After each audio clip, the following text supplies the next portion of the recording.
नमस्कार, मी श्रुतिका गावंडे. तुम्ही पाहत आहात विदर्भ न्यूज 365. महिला विशेष म्हणून आपल्यासोबत आहे नीता लबडे. त्या आहेत तहसीलदार तसेच पुरवठा अधिकारी अमरावती. तुमचं खूप खूप स्वागत आहे आमच्या महिला विशेष या कार्यक्रमामध्ये. थँक्यू. एकंदरीत कसं काय काम चालतं आणि तुमच्या कामाचं स्वरूप काय आहे? मी अमरावती शहर हे पुरवठा विभागाचं जे ऑफिस आहे त्याची इन्चार्ज आहे. साधारणतः सर्व रेशन कार्ड जे बनतात शहराचे ते माझ्या ऑफिसमधून बनतात. आणि रेशन कार्डमध्ये नाव कमी जास्त करणे, नवीन रेशन कार्ड तयार करणे, रद्द करणे आणि अन्नधान्य वितरण जे आहे ते माझ्या ऑफिसमधून होतं. जे अमरावती शहरामध्ये 161 दुकानं आहेत राशन धान्याचे, त्या सर्व दुकानांना धान्य मंजूर मी करते आणि त्याचं वितरण व्यवस्थित होते आहे की नाही ते मी माझ्या स्टाफच्या माध्यमातून त्यावर नियंत्रण असते. आणि शासकीय नोकरी करायची हे आधीच ठरलं होतं? तसं स्पर्धा परीक्षेबद्दल जरा 10वी-12वीला होती तेव्हापासूनच आकर्षण होतं. तेव्हा ॲक्च्युली मला PSI व्हायचं होतं, तेव्हा त्या गोष्टीचं थोडं जास्त आकर्षण होतं. पण नंतर मग कालांतराने मी राज्यसेवा दिली आणि तहसीलदार म्हणून सिलेक्शन झालं. स्पर्धेमध्ये अभ्यास करणं किंवा काही ट्युशन क्लासेस होतं, कसं करायचं आणि अभ्यासाची प्रेरणा कुठून मिळाली? काय झालं, मी आधी माझं एज्युकेशन MA इंग्लिश केलेलं आहे मी. तर मी क्लासेस घ्यायची आधी, ट्युशन क्लासेस. थोडीशी घरची गरज पण होती. आणि त्यानंतर मग लग्नानंतर मला पुन्हा अशी आठवण झाली की मला स्पर्धा परीक्षेकडे माझी ओढ होती, माझी इच्छा होती करायची. म्हणजे लग्नानंतर तुम्ही स्पर्धा परीक्षा? माझा भाऊ आणि आम्ही दोघांनी तयारी केली. तो पण पोलीस ऑफिसर आहे सध्या.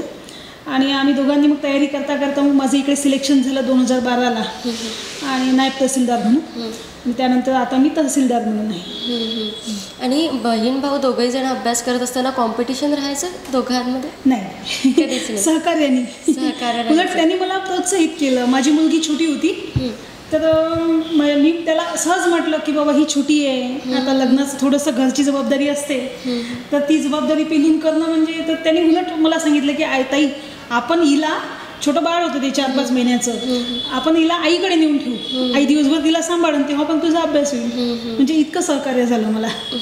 आणि घरच्यांचंही सहकार्य होतं, नवऱ्याचं, सासू सासरे. जेव्हा तुम्ही सांगितलं की मला स्पर्धा परीक्षा द्यायची तेव्हा त्यांच्या काही प्रतिक्रिया होत्या? नाही, त्यांना या फील्डचं काही फार आकर्षण किंवा नॉलेज जास्त नव्हतं. किंवा असं म्हणायला चालेल की असं स्पर्धा परीक्षा देऊन नोकरी लागते हे सुद्धा त्यांना माहीत नव्हतं तेव्हा. पण ते लोक म्हणायचे की ठीक आहे कर, घराकडे दुर्लक्ष न करता कर, घर सांभाळून. स्त्रियांना कुठेतरी दोन्ही बाजू सांभाळाव्या लागतात. आणि जेव्हा माहेरी तुम्ही होता तर तेव्हा कसं चालायचं, म्हणजे आई वडील काय करायचे? माझे वडील, मी 10वीला असताना माझे वडील आधी नोकरीवर होते ST मध्ये. मी 10वीला असताना त्यांना पॅरालिसिस गेला होता. तर पॅरालिसिसचा अटॅक आल्यामुळे, मी अमरावतीचीच आहे राहणारी, तर त्यामुळे मग त्यांना नोकरी सोडावी लागली. त्यांच्याकडे जाणं, मेजर अटॅक होता तो. तर मग नंतर मग मीच मोठी होती, 10वीला होती तरी. माझे 2 भाऊ लहान होते माझ्यापेक्षा. तर मग मी 10वीला होती आणि 9वीच्या मुलाची ट्युशन घ्यायची. असं करून करून जे माझ्याकडे यायचे त्यांचं थोडंसंही करणं. माझा भाऊ जो आहे लहान माझ्यापेक्षा नेक्स्ट, त्यांनी पण बरेच कामं केले, मिळेल ते काम करत होता. असं करून आम्ही आमचं करायचं. असा काही क्षण आठवतो जेव्हा म्हणजे माहेरचं नाव काढलं की मला लगेच तो प्रसंग आठवतो, असं एखादं? माहेरचं नाव काढलं की मला माझ्या माहेरच्यांचं सहकार्यच आठवतं. की आज जे मी आहे ते माझ्या माहेरचे सासरच्यांनी तर सहकार्य केलं, माझ्या मिस्टरांनी पण चांगलं सहकार्य केलं मला. त्यांनी करू दिलं लग्नानंतर, म्हणून मी केलं. परंतु जे माझी मुलगी आज 10th ला आहे, 10वीला आहे, ती लहानाची मोठी कशी झाली हे माझ्या माहेरच्यांनाच माहिती आहे. खरं तर आज अमरावती जिल्ह्याची फार मोठी जबाबदारी तुमच्यावर आहे आणि वडील गेल्यानंतर घरची जबाबदारी पडली तुमच्यावर कमी वयामध्ये. तर लहानपण कसं होतं? ते अभ्यासू होतं की खोडकर होतं? एक छोटीशी दुरुस्ती करते, माझे वडील आहेत अजून. आहेत अजून, परंतु ते एक बाजू त्यांची पूर्ण गेलेली आहे. आता लहानपण जर म्हणशील तर हसत खेळत राहण्याचा आमचा स्वभाव आहे, तो मुळातच होता. त्यामुळे कधी असं दुःख नाही वाटलं त्या गोष्टीचं, कधीच आणि नाही. तिघे बहीण भाऊ असल्यामुळे थोडंफार मस्ती चालत असते. खेळकत गेलं अगदी. आणि खूप काही अपेक्षाच नव्हत्या, जास्त अपेक्षा नव्हत्या.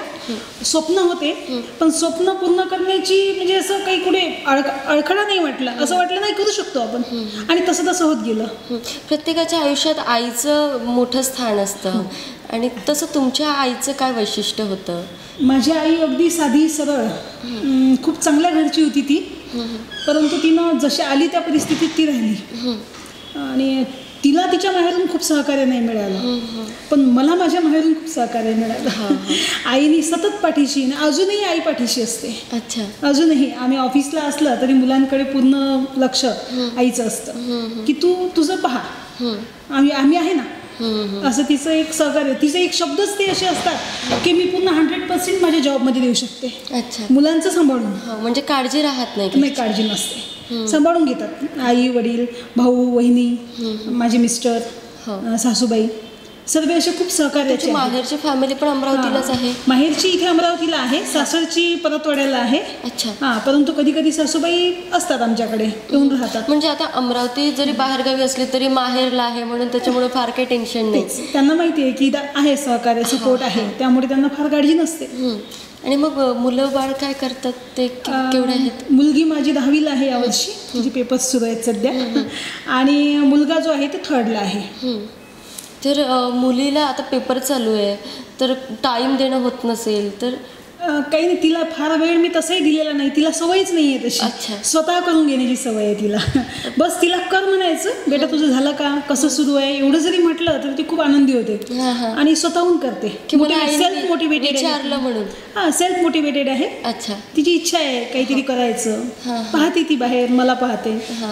आणि मग तिला प्रोत्साहित करण्यासाठी तुमचे काय प्रयत्न असतात, किंवा तुमचं मार्गदर्शन तिला कसं लाभतं? तिला ॲक्च्युली माझी जी पोस्ट आहे, आता आई तहसीलदार आहे, तर आता ज्या पोस्टचा जो मान सन्मान आणि रेप्युटेशन असतं ह्या पोस्टचं सिव्हिल सर्व्हिसेसमध्ये, त्याचं तिला कौतुक वाटतं. आणि माझं एक काम करण्याची जी पद्धत आहे, तिला माहीत असतात बऱ्याचशा गोष्टी, किंवा मी तिच्याशी डिस्कस करते मुद्दाम. बरेचदा आम्ही बसलेलो असतो तेव्हा ती विचारते मला, त्यामुळे ती मोटिवेट झाली आहे. तिला पण पुढे सिव्हिल सर्व्हिसेसमध्ये जाण्याची इच्छा आहे. म्हणजे तुम्हाला एकंदरीत असं वाटतं की तुमची मुलगी सेल्फ डिसिजन घेऊ शकते, आणि ते फार महत्त्वाची गोष्ट असते. घेऊ शकते. तसं अनेक ज्या मुली आहेत त्याच्या स्वतःच्या डिसिजनमध्ये कुठेतरी चुकतात, किंवा बाहेरूनही त्यांना मार्गदर्शन पाहिजे तसं लाभत नाही, आणि मग तर कुठेतरी भरकटत जातात. तर यावर काय सांगाल? कसं आहे माहिती आहे का, ज्या वातावरणात आपण लहानपणापासून राहतो, ते घरचं वातावरण आणि समाज, ह्या सर्वच गोष्टी त्या याला जबाबदार असतात. तिला तुम्ही मुलगी म्हणूनच वागवता की मुलासारखीच मुलगी म्हणता, यावर ते डिपेंड करतं. तिला वेगळेपणा जर जाणून दिला तर ती वेगळी वेगळी डेव्हलप होईल, कारण तिच्यामध्ये आपोआपच नैसर्गिक चेंजेस होत असतात, ते तिच्यामध्ये होतात. त्यामुळे तिचे हार्मोन्स चेंज होणे, भावना, ह्या सगळ्या गोष्टी तिच्या डेव्हलप होतात. पण ते नॅचरल आहे, त्यात काही वेगळं नाही, हे जर तिला जाणून दिलं तर ती भरकडत नाही. आणि मुलांच्या भावनाही समजून घेणं महत्त्वाचं असतं. आता तुम्ही समजून घेता मग. बिलकुल. आणि म्हणजे मुलींची तुमच्याकडून काय अपेक्षा असते? फार माझ्याकडून ते खूप सॅटिस्फाईड आहेत. मी पुरेसा वेळ पण त्यांना देते. म्हणजे जेव्हा मला वेळ मिळेल तेव्हा मी टी व्ही न पाहता किंवा असं आदर न करता आम्ही गप्पा मारत बसतो. आम्ही बेडरूममध्ये बसून जातो, मुलांना घेऊन बसते, आणि मग आमची चर्चा सुरू असतात. काही मोबाईलमध्ये पाहणं, काही असं टी व्हीवर काही लागलं असेल तर ते बघणं, चर्चा करणं. आणि वडीलही तेवढेच इन्व्हॉल्व असतात या सगळ्या गोष्टी? वडील कमी इन्व्हॉल्व असतात, मी इन्व्हॉल्व असते, मी सर्व बघून घेते, त्यामुळे ते तेवढे टेन्शन घेत नाहीत. ते काय करतात? ते भारतीय कॉलेजला आहेत. अच्छा. लेक्चरर? नाही, ते नॉन टीचिंगला आहेत. अच्छा. तर नवऱ्याचं सहकार्य कसं असतं तुम्हाला? चांगलं सहकार्य आहे. ते मला कुठल्या गोष्टीसाठी नाही म्हणत नाहीत, हे सर्वात महत्त्वाचं आहे. मला फ्रीडम आहे आणि एक वेगळाच विश्वास आहे. आणि लग्नानंतर मी केलेली जे प्रयत्न आणि माझी चढाओढ जी त्यांनी पाहिली कॉम्पिटिशनमध्ये, त्यामुळे त्यांना एक वाटतं की नाही, ही करू शकते आणि ही करेल ते योग्यच असतं. म्हणजे कुठेतरी तुमचा संघर्ष पाहिला आणि आता त्यांना पूर्णपणे विश्वास आहे त्यांना. सासू सासरे कसे आहेत? सासूबाई आहेत, चांगले आहेत. थोड्या टिपिकल येतात त्यातून, पण मला त्रास नाही झाला कधी. नाही. पण सासू सुनेचे भांडणं आपण जरा जास्त प्रसिद्ध आहे आपल्याकडे, तसं काही चालतं? नाही नाही, असं काही चालत नाही. आम्ही तिथपर्यंत यूज देत नाही. तिथपर्यंत यूज देत नाही. एखाद्या दिवस म्हणजे असं वाटलं, एखाद्या वेळी होते, एखाद्या वेळी मी ऑफिसमधून गेली आणि सासूबाई खूप नाराज दिसल्या, मीच त्यांच्याजवळ जाते आणि आई आज काय झालं, काय झालं, तुम्ही जेवले नाही का, काय झालं, कोणी काही म्हटलं का, अशीच मी विचारून घेते स्वतःच. आणि मग त्या लगेच बोलतात, कुठे ग, मला काय झालं, मी तशीच बसली होती, झालं सुरू. मग कुठेतरी आई मुलीचं नातं सासू अंडरस्टँडिंग आहे आमच्यामध्ये. असं काही म्हणजे कधी प्रश्न येत नाही, आणि ते एक प्लस पॉईंट आहे माझ्यासाठी. तुम्हाला सासूमधला असं कोणता गुण जास्त आवडतो की तुम्हाला असं वाटतं की प्रत्येक सासूमध्ये जर असला तर फार बरं राहील? सासूनी आई होणं, आईची जी आपुलकीची भावना असते ना, ती जर सासूमध्ये आली की ही माझी सून नाही, मुलीसारखीच आहे. कारण कुणाची तरी मुलगी आहे, तशीच माझी पण मुलीसारखीच आहे. माझ्या घरी आली आहे, माझ्या घरी राहते आहे, माझ्या घरी घर सांभाळते आहे. ही भावना जर तिच्यामध्ये आली तर ती हे होऊन जाईल. म्हणजे पाहिलं तर तुम्ही एक महिला अधिकारी आहात, चांगल्या पोस्टवर आहात, घरकामामध्ये रुची आहे? म्हणजे मला खूप म्हणजे स्वयंपाक वगैरे करायला जास्त मी इंटरेस्ट घेत नाही खूप अशी, पण ज्या दिवशी मला वेळ असेल त्या दिवशी माझ्या आवडीचे पदार्थ, मुलांना आवडतात ते पदार्थ आम्ही घरी बनवते, कधी बाहेर जाते मुलांना घेऊन. खायला काय जास्त आवडतं आणि बनवायला काय आवडतं? बनवायला मला पुरणपोळी माझ्या हातची चांगली होते, ती मला पण आवडते. पण ती सणालाच बनवत असाल? नाही, एरवी पण एखाद्या वेळी वाटलं. कधी कधी सणाच्या दिवशी सुटी नसते, मग त्या दिवशी सण होईलच असं काही गॅरंटी नाही घरामध्ये. बऱ्याचशा सणांना सुट्या नसतात, त्यामुळे मग आम्हाला जेव्हाही वाटेल तेव्हा आम्ही बनवतो आणि खातो. आणि मुलांना शक्यतो थोडंसं बाहेरचं खायची जास्त आवड असते. 8 दिवसातून 15 दिवसातून तर मग मी मुलांना घेऊन आम्ही बाहेरच जातो. तुम्ही जास्त घेऊन जाता की वडील जास्त घेऊन जातात? आम्ही दोघांनी सारखा इंटरेस्ट आहे. आणि आणखी इतर शॉपिंग वगैरे या सगळ्या गोष्टी पण? शॉपिंग फार क्वचित होते, 1-2 महिन्यातून. फार मार्केटमध्ये नाही जात आम्ही.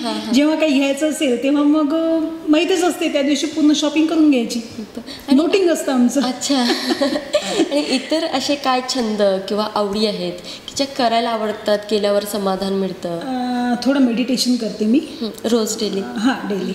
मला शांत असं ध्यान करायला, थोडं मेडिटेशन करायला आवडतं. स्वतः योगा करते, पण बरेचदा काय होतं त्यात गॅप पडून जाते योगामध्ये. पण मेडिटेशन मात्र माझं नेहमीच आहे, माझी आवड आहे. मला असं शांत बसून राहायला किंवा शांत एखाद्या वेळी कानात हेडफोन टाकून म्युझिक ऐकायला, एखादं शांत चांगलं वाटतं. सणवार वगैरे आवडतात? म्हणजे त्या सणवारांमध्ये काम करायला जास्त आवडतं की नटायला जास्त आवडतं? सणवार म्हटलं की टिपिकल बाईसारखं मला घरात वावरायला आवडतं.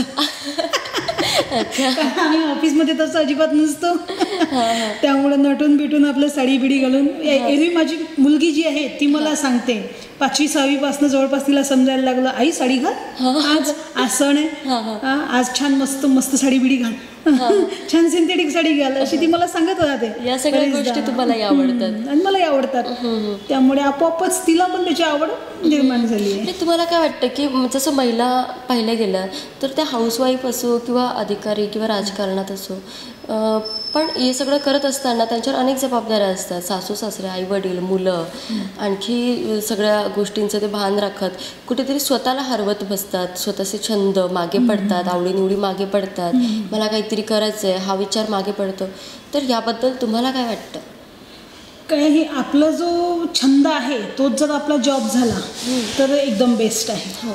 जे आवडीनिवडी आहे, आता माझं कसं आहे, मला प्रशासनात आधीपासून आवड, अट्रॅक्शन होतं मला प्रशासनाचं, पोलीस डिपार्टमेंट. ते अजूनही कायम आहे आणि तेवढंच मन लावून मी ते करते. या गोष्टीमध्ये अशी कोणती गोष्ट जी तुम्हाला अजूनही बांधून आहे की या माध्यमातून मी ही गोष्ट करू शकते आणि ती गोष्ट केल्याने मला फार चांगलं वाटतं?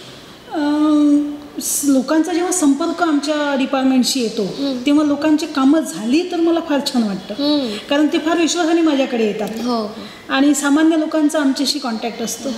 100 लोक जर दिवसातून आले तर त्यातले 90 लोकांची कामं मला हे असते, ॲश्युरिटी असते की यांचं काम मी नक्की करेल. पण जे 10 लोकांचं मी काम नाही करू शकत, कुठल्या गोष्टीमुळे नाही होऊ शकत, त्याबद्दल घरी जाताना एक छोटीशी खंत असते. अच्छा. रोजच्या रोज. मात्र ही जी गोष्ट आहे की मी 90 लोकांचे कुठेतरी काम करू शकते किंवा करणार आहे, केली आहेत, तर याने एक वेगळं समाधान मिळतं, जॉब सॅटिस्फॅक्शन मिळतं.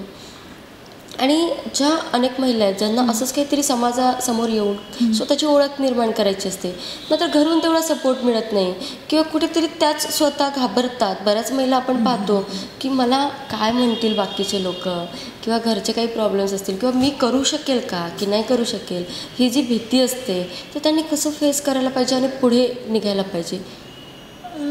सगळ्याच गोष्टी महत्त्वाच्या आहेत. फॅमिली रिलेशन्स पण महत्त्वाचे आहेत. एकदा लग्नानंतर स्त्री म्हटली की घरही तिच्याच भोवती असतं, तिच्या भोवती ते घर फिरत असतं. घरात जरी एवढे मेंबर्स असले तरी घरची स्त्री ही मेन असते घरासाठी. त्यामुळे आपल्याला सर्वच भूमिका चांगल्या पद्धतीने पार पाडायच्या आहेत.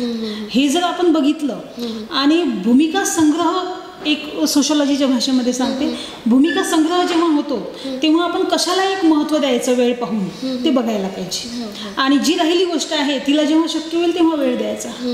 म्हणजे सगळ्याच भूमिका आपण पार पाडू शकतो आणि कुठे जसं राहणार नाही. जसं आता एखाद्या वेळेस मुलांनी बाहेर जायला, मूवीला जायसाठी खूप अट्टहास केला आणि नाही जाऊ शकत आपण, आपला शनिवार रविवारी पण काम असतं, तेव्हा पण जेव्हा तुम्हाला वेळ असेल तेव्हा तुम्ही स्वतःहून मुलांना घेऊन जायचं.